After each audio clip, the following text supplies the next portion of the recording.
Lorsqu'on veut convertir un nombre dans n'importe quelle base vers la base décimale, on fera toujours à peu près la même chose. Admettons que l'on ait un nombre qui soit constitué de 3 chiffres et qui est en base 16. Alors, le premier chiffre suit des unités, mettons, ce serait x0, ensuite x1 et x2. Voilà, 3 chiffres. Là, on est en base 16.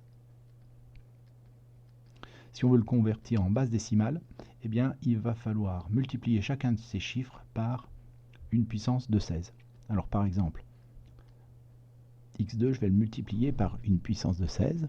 Et ce qui compte, c'est de bien connaître les exposants de ces puissances. Alors ici, on va numéroter les chiffres en commençant par 0.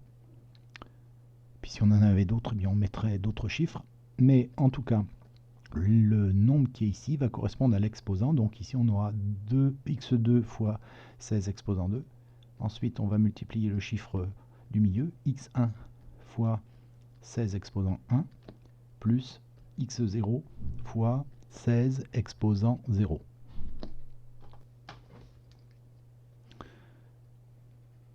Si on fait calcul de ça, on obtient un résultat en écriture décimale. Juste une petite chose, dans la mesure où on est en base 16, eh bien, il ne faut pas oublier qu'il y a des lettres qui vont remplacer certains chiffres. Pourquoi? Parce que si par exemple on met sur une même colonne l'écriture hexadécimale et la correspondance entre l'écriture décimale, 0 hexadécimal c'est 0, 0 hexadécimal c'est 0 en décimale, 1 c'est 1 aussi, puis vous savez que arriver, alors 9 hexadécimal c'est aussi 9 non décimal, mais quand j'écris 10 en décimale, eh bien il me faut un seul chiffre en hexadécimal, donc j'utilise la lettre A. B hexadécimal correspondra à 11. Ensuite, pareil pour 12, 13, 14 et 15. Et après, en écriture hexadécimale, vous savez que on a une retenue à partir de F. Donc, éventuellement, si un des chiffres x2, x1 et x0 correspond à une lettre, il faudra le convertir pour avoir une écriture décimale de ce chiffre.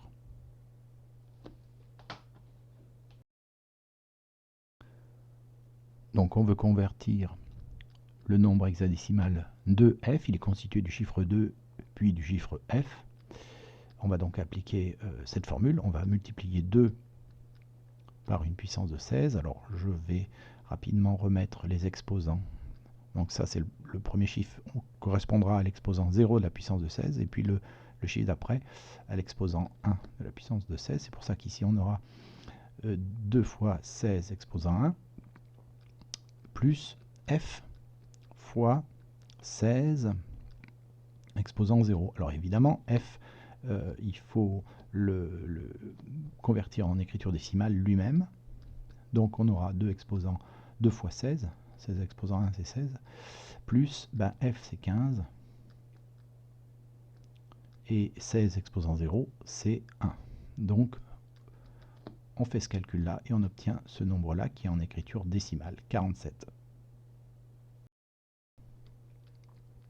Je veux convertir ce nombre-là, qui est un nombre en écriture hexadécimale, je veux le convertir en écriture décimale. Donc, le premier f, celui-ci, est multiplié par 16 exposant 1. Le deuxième f est multiplié par 16 exposant 0. Je convertis les f avec en nombre décimaux. Donc 15 fois 16 pour le premier calcul, plus 15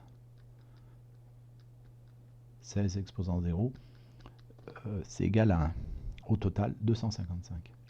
Alors c'est un nombre un peu particulier, 255, parce que c'est un nombre qu'on retrouvera assez souvent.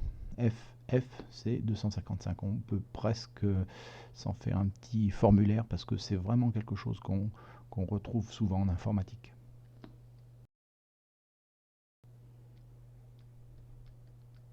Alors pour ce nombre en écriture hexadécimale, c'est comme si on avait juste f. Le 0 devant, le chiffre 0 qui est devant va multiplier la puissance de 16 par 0. Donc on n'aura plus que le chiffre des unités. Et f, on sait que ça fait 15, donc ce calcul-là est vite fait.